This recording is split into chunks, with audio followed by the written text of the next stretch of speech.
connaissez même les gens qui sont en train de nous suivre, vous connaissez la vie de Salomon. 5 heures, tu dois déjà te libérer. Pas le Salomon de David. Hein. Molali na salon.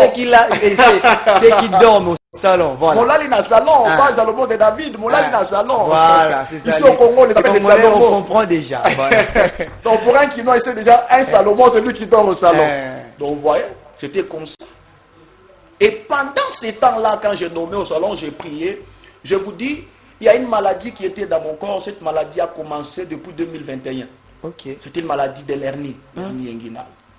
J'ai beaucoup souffert avec cette maladie depuis Lubumbashi. Quand la maladie a commencé, tu sais, moi je suis parmi les jeunes qui ont prêché la parole, qui ont servi Dieu. Et j'ai fait partie parmi des jeunes qui ont apporté les réveils au sein de mon église. Très bien. Mais j'allais prêcher, j'allais dans des missions comme... Avec cette maladie. Avec cette maladie. J'ai voyagé vers la Zambie, aller Likasi, Kolwezi. Avec cette maladie-là, j'allais prêcher. Vous savez, tu prêches la parole. Lorsque tu descends sous la chair, il y a la douleur. Tu as la douleur de l'hernie. Pour ceux-là qui ont déjà souffert de la maladie de l'hernie, vous connaissez la douleur. J'étais comme ça. Vous savez, tellement quand je suis arrivé ici, cette maladie a recommencé. Je suis allé voir le médecin, il me dit que non, cette fois-ci, tu dois passer par l'opération. Tu es d'abord dans une ville où tu n'as pas de position. Mais quand les gens te voient, par exemple, tu pries, les gens te respectent, tu vois un prophète. Mais quand tu regardes peut-être ta vie n'est pas stable. La maladie, c'est compliqué. Je suis allé voir le médecin m'a dit que non, on doit t'opérer. Et j'arrive là où j'habitais, on me dit que non, comme tu dois être opéré, on ne doit pas t'opérer ici parce que nous avons peur. Tu vois? Nous avons peur. Tu vois? Ou sinon, si tu veux qu'on t'opère, tu dois retourner à Lubumbashi. Et regardez, j'ai quitté Lubumbashi, il y a de cela beaucoup de mois passés. Il y a peut-être une année, quelque chose d'une année comme ça. Et tu as déjà tout détruit, la maison que tu avais, tu as récupéré la garantie, tu n'as plus rien là-bas. Retourner encore dans la maison des parents. Tu vois? Alors j'étais censé de rester comme ça avec cette maladie. J'ai commencé à me battre pour chercher une maison, afin que je fais quoi? Je sois opéré. Et Dieu m'a fait grâce, j'ai prié pour une personne. C'est pourquoi je dis, dans la vie, il faut garder aussi de bonnes relations. Ça, c'est important. Hein? Faut garder des bonnes relations, cher peuple de Dieu. C'est très important. L'homme de Dieu, il faut qu'on ait une parenthèse. Il y a des gens qui, lorsqu'il a une nouvelle relation, abomina et yakala. Voilà ma vie. Ce qui a coûté à moi, c'est Sika. Eh, qu'est-ce que j'ai dit? Ce qui a coûté une nouvelle, c'est bon comprendre, c'est ça. Ce qui a coûté une nouvelle. Moi, c'est Sika. Ou bazar qui n'a eu kalawana, tu n'as pas souffrance. Ah, ok.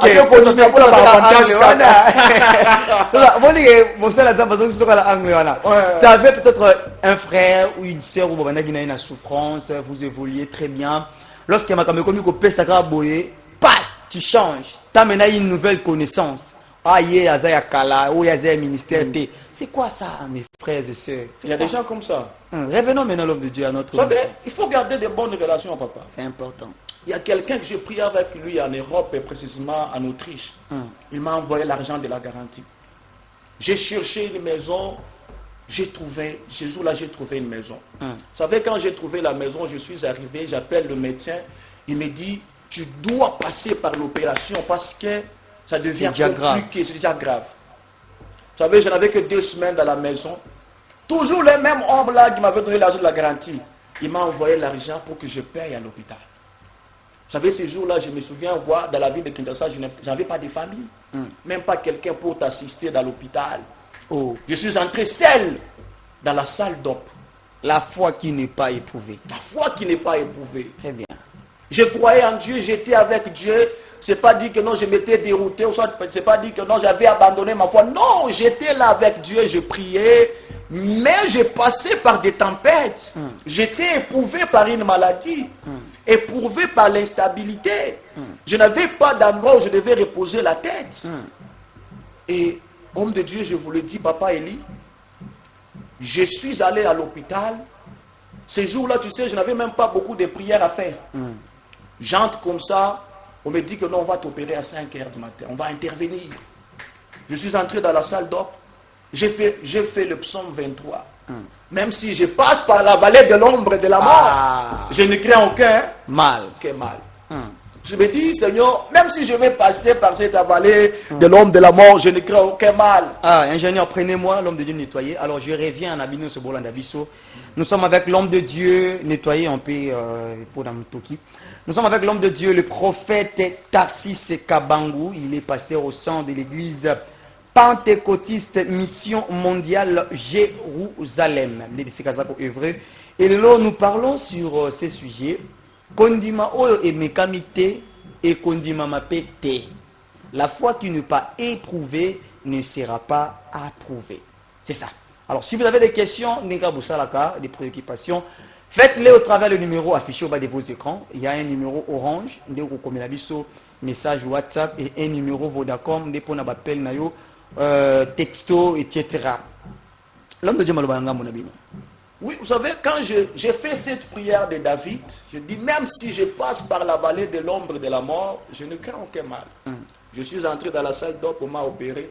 Vous savez, je me suis réveillé, c'était à 10 h du matin, je me suis retrouvé, j'étais dans le lit de l'hôpital, je ne pouvais pas bouger, malade, des douleurs partout. C'est là que j'ai compris que j'ai été opéré. Vous savez, j'étais dans l'hôpital, j'ai fait quelque chose de 6 jours, je devais rejoindre la maison. J'arrive à la maison, vous savez, Dieu, il est fidèle. Hein? Oui, oui. Vous savez, quand j'ai été opéré, je venais d'entrer dans cette parcelle, j'étais nouveau. Je ne connaissais même pas les gens. Mais pendant que j'étais à l'hôpital, vous savez qui sont les personnes qui m'aidaient? Mes voisines de la parcelle. C'est pourquoi il faut garder de bonnes relations. Hein? Je ne connaissais même pas ces gens-là. La foi qui n'est pas éprouvée. Pendant que j'étais dans l'hôpital, ce sont mes voisines-là. J'ai appelé seulement que je dis non, en tout cas, je suis opéré ici. C'est elle qui a commencé à m'apporter la nourriture à l'hôpital là où j'étais. Pendant autant de jours que j'étais là-bas, elle venait m'assister. Je quitte l'hôpital, j'arrive à la maison. Mon frère m'appelle au téléphone, me dit que non, ton papa, notre papa vient d'entrer plus tôt à l'hôpital ici à Lubumbashi. Il est malade. Quand on m'a dit ça, vous savez, moi j'avais déjà mon cas. Je n'avais pas de choses à dire, papa Emi. Bon, je me suis dit, bon, ça va. Je l'ai appelé au téléphone par l'appel vidéo.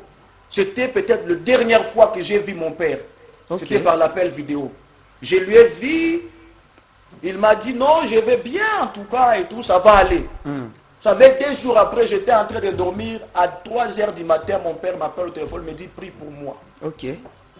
Pendant que j'ai prié pour lui, j'ai déclaré, il était dans l'hôpital, j'ai prié pour lui, j'ai déclaré, quand j'ai déclaré comme ça, vous savez, après cette journée passée, 2 jours après, on m'appelle au téléphone, me dit que non, mon père est décédé. On m'a appelé à quelle heure? On m'a appelé à 2 h du matin. J'ai vu ma soeur en train de pleurer au téléphone. Papa est décédé. Avec une douleur d'opération, avec des problèmes que j'avais d'abord, 2 semaines d'opération, je viens de perdre mon père. Moi, un homme de Dieu, tout le monde connaissait. D'abord, j'avais arrêté de prêcher à cause de l'opération. Vous voyez? Après, mon père est décédé. Et quand mon père est décédé, vous savez, le jour que j'ai annoncé que mon père est décédé, j'ai un ami, le prophète Eliezer, le précisément vers le Serbie, en Europe. Il m'appelle au téléphone, il me dit ceci. En tout cas, homme de Dieu, j'échoue même par où commencer à faire quoi? À te édifier. Parce que tu viens d'être opéré, tu viens de perdre ton père. Je vais te consoler à quoi? Que Dieu seul t'assiste. Vous savez, pendant ce temps, quand j'ai soupi ce genre de choses, mon père est mort. Je suis ici opéré, je suis dans la convalescence. Je ne travaille pas. Comment je vais payer les loyers? Comment je vais manger chaque jour, tout ça, payer un peu la nourriture à la maison? Je suis dans une vie compliquée. Et puis dans une ville où tu ne connais personne. Parce que Dieu t'a dit de faire quoi? De rester. Là, c'était des épreuves. Des épreuves. Des choses, peut-être comme ça, on peut les parler, mais le vivre, c'est compliqué. C'est dur. Hein? La foi qui n'est pas éprouvée. Vous voyez comment est-ce que Dieu il a commencé à éprouver ma foi? Donc mon père, il est mort. Lorsque mon père, il est mort, d'abord, regardez, papa, il regardait, tu as prié pour quelqu'un. Et tu espères à ta prière que Dieu va guérir parce qu'on a déjà prié pour d'autres personnes qui ont le même cas que mon père. Dieu les a guéris. Mais ton propre père, tu as prié pour lui, pour que Dieu intervienne. Mais Dieu n'a pas intervenu. Il a accepté que ton père puisse faire quoi? Puisse mourir. Vous voyez? Il y a même des gens qui vont te dire, mais lui il prie, il est un homme de Dieu. Son père était malade. Comment est-ce qu'il n'a pas prié pour son père, pour que son père soit guéri? Mais il prie pour les autres. C'est ce que même les gens disaient à Jésus. Oui, oui, c'est ça. Jésus à la croix, Même il à a été Paul aussi. éprouvé. Même à Paul aussi. Mais Azobi Gizabatouye Moko Kuki, Azo Salamonini, voilà. Jésus à la croix, Jésus était éprouvé. Il est là, il le scelle. Et puis vous savez que Jésus était un homme de la foule. Jésus n'était pas seul, il avait beaucoup de gens autour de lui. Mais quand il était à la croix, il était seul. Qu'est-ce que les gens étaient en train de dire? Tu sauves les autres, tu ne sais pas toi te sauver. Ça, c'est le monde, ça. Vous voyez? Très bien. Donc ça veut dire que vous savez, il y a par moments, lorsque vous êtes éprouvé par les épreuves de la vie, lorsque votre foi est éprouvée par des combats, votre foi est éprouvée par la maladie, il y a même les gens qui vont dire que non, en tout cas tu ne pries pas très bien. Soit tu as péché, soit tu es en problème avec Dieu, voilà. Vous savez, pendant que je suis en train de parler, je sens que non, il y a une parole que Dieu vient de mettre dans mon cœur. Alléluia. Il y a quelqu'un qui est en train de nous suivre ici. Tu as beaucoup souffert avec la maladie. Vous savez, j'ai compris une chose. Quand tu souffres tellement avec la maladie, chaque jour tu es malade, tu as même la honte d'expliquer à quelqu'un. Même de parler à ton entourage que tu es malade. Quand tu souffres beaucoup avec des maladies, aujourd'hui tu es malade, demain tu es malade. Et quand tu parles à tout le monde et les gens n'arrivent pas à te comprendre, il y a des moments où tu as même la honte de dire à tout le monde que tu es malade. C'est pourquoi il y a des gens qui souffrent en silence. Votre caméra, c'est ici. Il y a des gens qui souffrent en silence. Il y a des gens qui sont malades, qui souffrent en silence et qui pensent que non, Dieu les a abandonnés. Dieu ne t'a pas abandonné. Donc le problème en est que tu passes par la maladie, c'est Dieu qui te fait passer par là, non pour te tuer. C'est pourquoi cette maladie ne t'amènera pas à la mort. Tu es là, tu me suis, cette maladie ne t'amènera pas à la mort. Très bien. Tu passes par des moments difficiles, peut-être que tu es dans l'hôpital en train de me suivre en ce moment, cette maladie ne t'amènera pas à la mort. Cette maladie ne t'amènera pas à la mort. Alléluia. J'aimerais vous dire une chose, papa Élie. Très bien. Est-ce que vous savez que la foi de la famille de Lazare était éprouvée aussi? Ah oui, hein? Très bien. Parce qu'on nous dit que Jésus était l'ami de qui? De Lazare. Mais voir son ami qui est malade, on dit à Jésus que ton ami que tu aimes, il est malade. Mais Jésus n'est pas venu. Et après cela, Lazare est mort. On a enterré Lazare. Là où Jésus était, il dit, allons réveiller notre ami Lazare. Et pendant déjà 4 jours, lorsque Jésus est arrivé, quand vous lisez bien Matthieu chapitre 11, le 36e verset, vous lisez, vous allez comprendre. Vous savez, quand Jésus est arrivé, Jésus est arrivé. Jésus arrive, pendant que Jésus arrive, quand Jésus, même quand je vous voyez, quand vous commencez au début du chapitre, vous commencez dans le premier verset, vous descendez, vous allez comprendre là où Jésus est arrivé, il a commencé à manifester sa tristesse pour la mort de Lazare. Les gens se moquaient. Les gens disaient que lui, il a ressuscité les autres. Il a guéri des malades, des aveugles ici, mais pourquoi pas son ami? Cet homme était si proche de lui. Et ça veut dire qu'il y a beaucoup de choses qui s'est passées. Beaucoup de choses qu'on était en train de dire derrière la mort de Lazare. Il y a même des critiques qui se faisaient parce que les gens disaient non, comment fait-il que cette famille, ils ont celui qu'on appelle Jésus, cet homme qui ressuscite beaucoup de gens ici, cet homme qui opère beaucoup de miracles. Mais cet homme, il est leur proche. Mais pourquoi il n'est pas venu guérir leur frère qui était malade? Très bien. Alors, l'homme de Dieu, on va chuter ici, on fait déjà signe. Alors, pour tous ceux-là qui, leur foi sont affaiblis, d'autres, leur foi boite un peu, ni ne sengi basala rapidement, il nous reste 2 minutes. Vous avez 1 minute. Qu'est-ce qu'il faut faire maintenant pour remonter sa foi à Dieu, afin que sa foi puisse être approuvée à Dieu? Rapidement, pendant 1 minute. Tout celui qui traverse des moments difficiles, vous êtes éprouvé par la maladie, vous me suivez en ce moment, c'est que vous devez garder dans votre cœur, dans votre esprit, vous devez garder votre foi et vous devez rester au pied de Dieu. Très bien. Parce que Dieu vous appelle à une grande destinée. L'or ne peut jamais briller sans pour autant passer par le feu. Très bien. Dieu te fait passer par les épreuves pour te préparer. Dieu te fait passer peut-être par une maladie pour te préparer. Très bien. Et j'aimerais même parler à quelqu'un. Vous savez que les cicatrices ne définissent pas la honte de la vie de quelqu'un.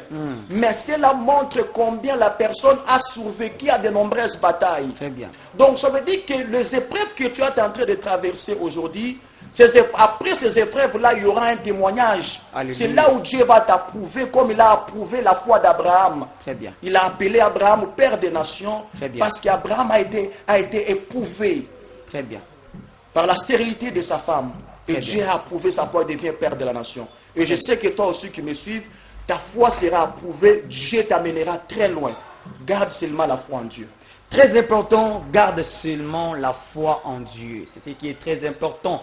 Vous traversez des situations difficiles, koto maladie, koto mbongo sili, garantie sili, bawanganiyo, moi saboyo. Il y a des situations, hein. Il y a des situations que chacun de nous traverse, côté finance, côté santé, côté. Il y a beaucoup de couches aux yeux dérangés bateau. Mais ce qui est très important, aux enfants de Dieu surtout, lorsque vous avez la foi, il y aura des épreuves et cette foi-là sera éprouvée, afin qu'elle a approuvé. Je répète. Avant que cette foi soit approuvée, cela sera d'abord éprouvé. Il y aura des épreuves, il y aura des vents, il y aura des tempêtes, il y aura tout ce qui pourrait arriver. Et à la fin, cette foi sera acceptée par Dieu. Oui, c'est important, c'est de maintenir cette foi et de croire en Jésus-Christ. Ce qui est très important. Nous étions avec l'homme de Dieu, le prophète Tarsis Kabangou. Il est pasteur au sein de l'église pentecôtiste Mission Mondiale Jérusalem. Sur ces sujets, et nous avions commencé en bonté et nous finissons aussi en bonté. L'homme de Dieu, on va se séparer. Quelques salutations, un mot, et puis on se sépare. Je tiens d'abord à vous remercier, Papa Eli, pour cette invitation. Merci de votre présence. En tout cas, que le Seigneur vous amène très loin. Alléluia. Amen. Et que Dieu bénisse cette œuvre. Très bien. Que Dieu amène cette œuvre au-delà des frontières. Amen. Que Dieu vous donne les nations au nom de Jésus-Christ. Amen. Et je tiens à saluer mon père spirituel, l'apôtre Jean-Clément Djambilay, depuis la ville de Lubumbashi. Papa, nous t'aimons. Que le Seigneur continue à vous garder. Je salue aussi le révérend Sourskiwa, précisément ici dans la ville de Kinshasa, sans oublier ma famille Lokusa dans la ville de Lubumbashi. Que Dieu vous bénisse, je vous aime beaucoup. Et sans oublier aussi la communauté internationale, famille de Jésus-Christ. Là où nous organisons plusieurs conférences à l'étranger comme Brazzaville, la Zambie, Lubumbashi et tout. Nous organisons des soirées de gloire, soirées prophétiques. Je vous salue tous, que le Seigneur vous bénisse, que Dieu continue à vous protéger, prospérer à tous égards. Merci beaucoup. Très important, merci révérend d'être parmi nous cet après-midi. Merci Nabino Sobozala qui branchait, suivez-nous vendredi 17h15, dimanche 11h35, lundi 15h35 sur Ismaël Télévision. Que Dieu bénisse la RDC, son président, son PPC et son église. On se dit au revoir. Ah, merci beaucoup. Ah.